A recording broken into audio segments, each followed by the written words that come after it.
नमस्कार। 30 दिन 30 किताब में आज मैं फिर हाजिर हूँ एक नई किताब के साथ। किताब का नाम है दर्रा दर्रा हिमालय। लेखक हैं अजय सोडानी और प्रकाशित की है सार्थक प्रकाशन ने, जो कि राजकमल प्रकाशन का एक उपक्रम है। तो ये किताब ना मुझे 2017 में मिली थी और तब से लेकर अब तक ये मेरी फेवरेट किताब है। तो वैसे आप कह सकते हैं कि ये एक यात्रा संस्मरण है, लेकिन इस किताब में शायद ही कोई ऐसा विषय हो जो इस किताब में आपको पढ़ने को नहीं मिलता हो।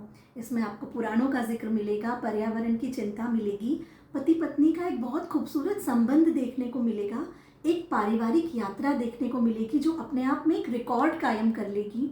इसमें आपको प्रकृति की खूबसूरती मिलेगी, प्रकृति का क्रोध भी देखने को मिलेगा और भी बहुत कुछ ये छोटी सी किताब अपने आप में समाये हुए हैं।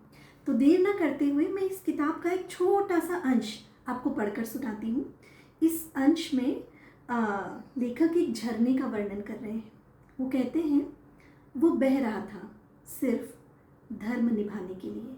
वह कल कल कह रहा था पर सिर्फ फर्ज निभाने के लिए।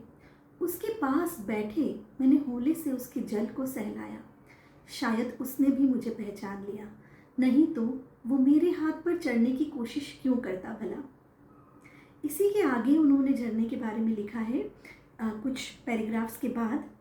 वह मुस्कुराता पत्थरों को सहलाता, वह मुस्कुराता पत्थरों को सहलाता, ढलते सूरज को निहारते हुए रुदु गंगा की ओर सरकता रहा।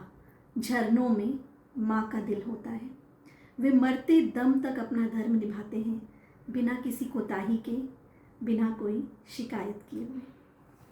ये किताब इतनी खूबसूरत है और इतने प्यार से लिखी गई है ना कि इसे 2-3 बार पढ़ने के बावजूद मेरा बार बार मन करता है कि मैं इसे पढूं। और मुझे लगता है कि जिन लोगों को एडवेंचर टूरिज़्म का शौक़ है ना, उन्हें ये किताब ज़रूर पढ़नी चाहिए। क्योंकि हम लोग किसी थीम पार्क में जाकर एक महंगा सा टिकट खरीद कर सोचते हैं कि हमने एडवेंचर कर लिया, बट असल एडवेंचर क्या होता है ना, वो आपको इस किताब को पढ़ने के बाद पता चलेगा। और चूंकि इसके लेखक एक न्यूरो फिजिशियन हैं, तो बहुत सारी चीज़ें आपको मेडिकल के एंगल से भी समझने को मिलेगी। 2 लाइन में दर्द की परिभाषा देती हूँ।